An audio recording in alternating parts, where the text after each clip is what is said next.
Hello, everybody. Savage Brewski here with another episode of the Savage Brewski podcast, where I am talking to you all things tabletop gaming. This week, our question or our topic comes from a friend of mine, Jack McCarthy. Jack is a big proponent of solo RPG playing. He's got a YouTube channel. He's on X. He's very findable on the interwebs. Just go check him out. He often is...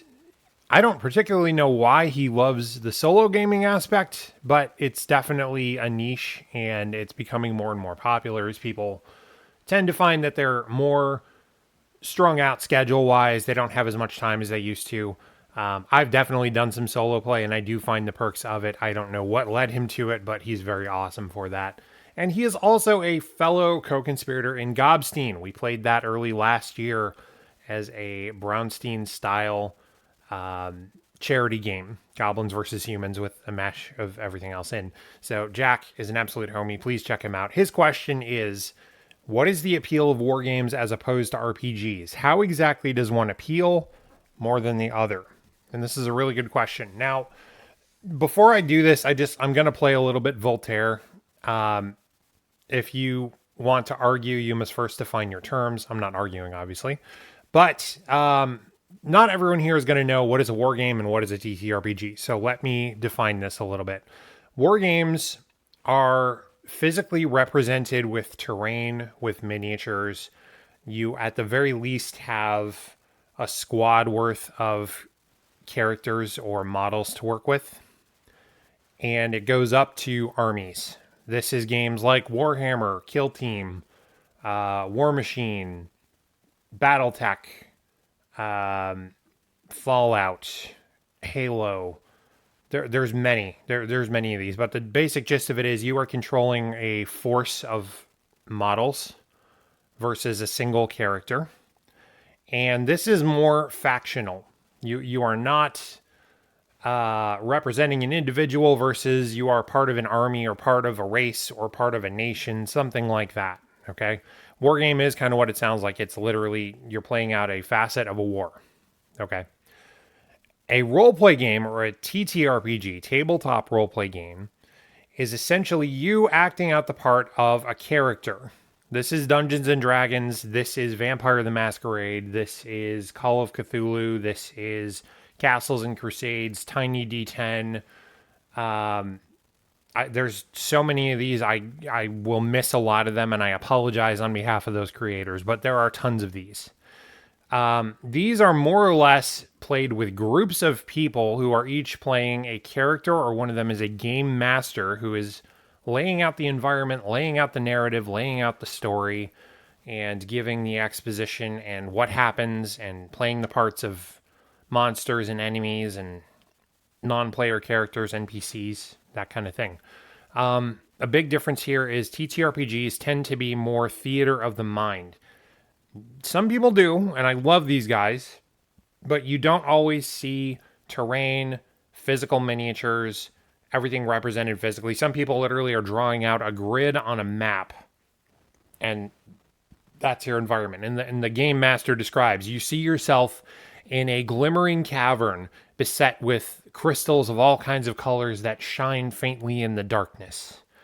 You stumble upon a herring named Bob, who somehow is anthropomorphized and walks on two freaking legs. You get the idea, okay? So those are the two categories. Those are the two types of games we're discussing here. And I have to be fully transparent with you guys. I started as a wargamer, and I predominantly consider myself a wargamer. I play roleplay games. I play TTRPGs. I have been in on several of these. I still am conspiring on several of these. So I'm not one or the other, but I tend to be bigger on wargames because that's where I started. And as I am going to describe, that's more along the lines of what interests me. What are the perks? What draws people to each of these systems? I'm going to start with wargames just because I know them better. Okay. First off, there is a physical satisfaction to wargaming. All right. There is something to building and looking at a table that represents a desert or a winterscape or a forest or a city or some alien world out there. And even more so, looking at your army and your miniatures that you've bought, built, painted, converted, changed, and assembled yourself. You're looking at your army, it's a product of your labor. Maybe you're not always playing on your own board, you always have your army or your models. And it's a pride thing. There is something to looking down and seeing a completed army. And we really do enjoy that physicality and being able to see on a table what they're doing. We're not just describing that your forces are sacking a city or holding a trench line or storming a beachhead. You see it when you play a war game. You actually get to look at that. That being said, it's in the name, war game. These are battle or war oriented for the most part. There are some oddball ones that are more like sports, like Blood Bowl. I would still consider that a war game technically. But you really are taking from the guys who loved watching Star Trek and Star Wars and Lord of the Rings, Starship Troopers, even, World War II movies, Saving Private Ryan, The Longest Day, Battle of the Bulge, Kelly's Heroes, whatever. And being able to play that out on a tabletop. Okay. Another thing that Wargame tends to have is there's more of a competitive nature to it in that there are tournaments. You will have people that are prepping massively detailed and very, very methodically crafted out armies to go to a tournament and attempt to take on all comers and smash face. It's just the thing. You don't really see that so much with roleplay games. So there is the competitive aspect. There's also a narrative campaign aspect. This is probably where it blends. Wargaming and roleplay gaming would be considered similar or not too different in that roleplay games tend to be more narrative. There is much more focus on story. There is a blended part of campaigns where the story comes in. Example, Warhammer 40,000. A faction called Necrons that are basically these soulless robot legions. They're kind of like space Egyptians, if you really get down to the basic of it. There was an event in like 2003 when they were getting a big revamp. They were being brought back as a major army that had a whole new model range. And so they had, in all the game stores of this company, they had a narrative event called Dawn of Evil, which is basically these things are waking up. One of their leaders, sort of a quasi-deity called the Nightbringer, is trying to get his legions to wake up. And if that happens, it's bad news for everyone else around. So it was a day of gaming, and you had 2 big games, and the idea was, okay, stop this thing from waking up, and you have 2 ways to do it. Okay? So you're playing out on a battlefield, and you're fighting. In my case, the first one was like, okay, set up this object that can trap the Nightbringer before he fully wakes up. And we got killed, unfortunately. We basically failed in that one. The second mission was more successful, which is the Nightbringer is here. Now stop him before he really wakes up and becomes fully powerful. And thanks to my buddy Jeff, plasma pistol to the face did the job as always. So that's kind of how that goes. But there was story to it in a war game. So that's a little bit of a different. Okay, so TTRPGs, they're very heavily narrative. You always have a story. You need to stop the evil wizard Bubba from taking over the trailer park next door. You have to return the sacred beer keg of brewskiness to the farm. Whatever. There's so much variation. There's so much room for creation. There's so much you can come up with in these that really is one of the beautiful parts of it. It's all bets are off. It's whatever you want to make of it. So the story and the narrative are always there. Okay. Another perk to these is compared to wargaming, they're very, very low cost and easy to do. You don't need a table full of terrain. You don't need armies. You don't need to spend hundreds of dollars on miniatures and painting and then take weeks and weeks or months getting them all done. You just get the rules, however much those cost, one set, and you're done.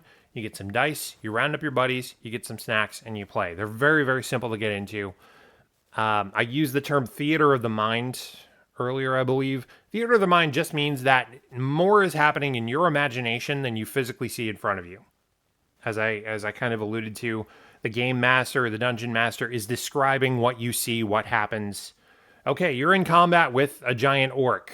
Roll to see if you hit him. Roll a 1. Okay, you miss terribly and your sword goes into the wall and snaps in half. Okay, fine. That's theater of the mind. Everything's being described, and then you're probably, as you listen to that, kind of seeing that or kind of experiencing that with your character. So again, you don't have to have terrain and scenery and miniatures. You can literally just do it paper and pencil. You have your character sheets, and you just track what's going on and what's happening. Another perk to this is you're with your friends. You're playing with people that you may or may not know, but you basically are playing off each other. Your characters talk to each other. Some people, they go all out and they do accents and crazy things like this, and you won't be able to tell who you're talking to unless they're doing the accent and pretending they're, Mel Gibson or something, running around in a kilt and trying to free Scotland or something like that, you have all this room for creativity. Again, you can really play off your characters and do anything you want. You can model things after other characters, and it's just it's open season. It really is, and it's something I love about roleplay games. Who would like what? Who would be more into what type of gaming? Well, as I mentioned, wargamers tend to be the guys who love big action sequences that they see in TV and movies, in video games, in stories, and they're just really, the sky's the limit on what can inspire them. But that's the sort of thing they like. They like a bigger theater. They like a bigger situation. They like seeing what's going on in front of them. There's the physicality to it I mentioned, and one of the perks is these days there's so many games representing franchises that we loved that were movies or books or whatnot. There's a game for Ridley Scott and James Cameron's Aliens. You can literally play Colonial Marines versus Aliens on a tabletop now. You can play Halo. They have a skirmish level game for Spartans versus Covenant. You can play Fallout. You can play Lord of the Rings. That's been around for a couple decades now. I think it's under new management, but you can play that. There's a game for Game of Thrones. It's basically all the major houses and factions, and you can literally play out a battle strategy game on a table with those. Star Wars has multiple of these. You have Star Wars Legion, which is your more traditional, it's either your rebels versus Empire or clones versus the robots, Confederacy, whatever the hell they call themselves. You know what I'm talking about. They've also got games like X-Wing and Armada, which are dogfight and fleet type games. Star Trek has, I know FASA did this back in the day, and they had sort of like a fleet combat simulator. They had Attack Wing for a while. I don't know if that's still going. I think that was WizKids. But you have ships, you have naval combat at this point. Star Wars really doubled down on the scale in that you have, ships more to size.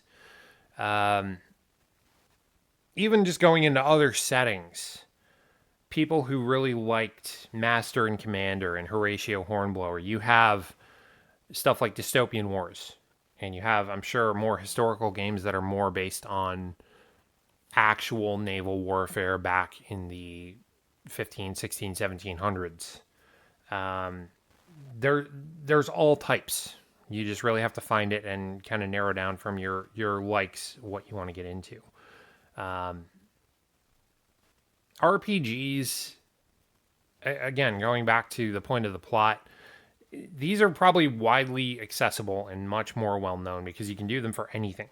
They made an RPG for Firefly and Serenity. They made an RPG for Marvel. They made an RPG for... I'm trying to think of some of the more well-known ones, but like Call of Cthulhu has its own tabletop RPG. Sandy Peterson and then the guys over at... Good Lord, why can't I remember this?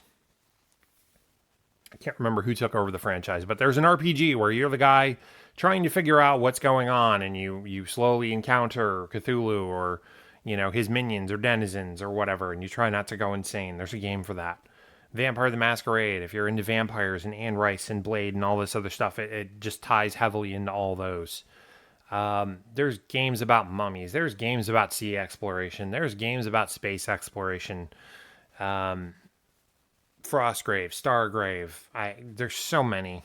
There's so many, guys. Whatever you're into, whatever stories you liked, you could find a game that corresponds to it pretty easily. I could really whinge on about this, but I think I've really answered the question and laid out who likes what would be the pluses and minuses, what's everyone into, what would draw people to either, and I think that's enough for you to take it and run. And I don't just want to, carry on another 20 minutes just because, oh man, look at the clock. But I think that answers. So this week, I think I'll keep it a little shorter and sweeter. Let me know what you think in the comments. Are you a war gamer? Are you an RPG gamer? Did this answer, in a good smattering of questions as to who likes what and what would be better for whom and how people get into things and what are the differences? Let me know. I do appreciate your feedback. I do appreciate your topics. This is, I think, the third one now that it's just been, people asking me questions or getting my take on something. And I definitely like interacting with you guys. I don't just want to, sit here and talk to a microphone because I think it's good for me. I do this for you guys. So I will see you on the next episode. Let me know what you think in the comments.